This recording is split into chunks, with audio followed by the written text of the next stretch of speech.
Hello everyone and welcome back to my channel, Edmond Mindaros, and for today's quick tutorial, and I'm going to show you guys on how to resolve if the user session ID could not be logged off, access is denied.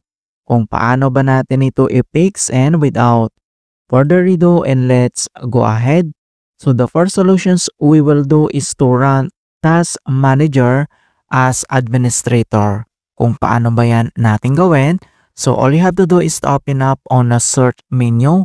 And dito sa search for app, so type mo lang dito yung Task Manager, and then kailangan mo lang mag-right click and i-click mo lang dito or i-select mo lang dito yung Run as Administrator. So click mo lang yan.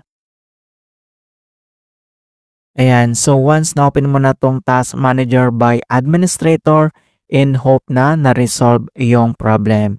But if the error still persists, so ang next solution na pwede natin gawin is to terminate the user explorer.exe process. Kung paano ba yan natin gawin?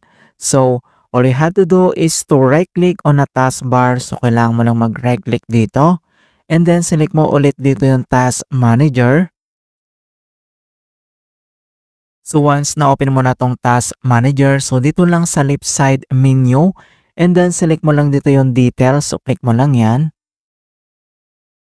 And dito sa details, and then kailangan mo lang i-locate dito yung explorer.exe, alright?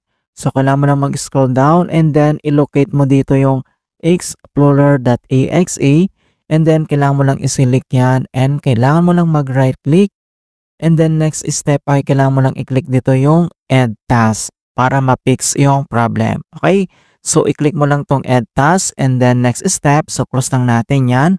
At dito lang sa Start menu, and then kailangan mo lang mag-restart. Okay? Click mo lang ito.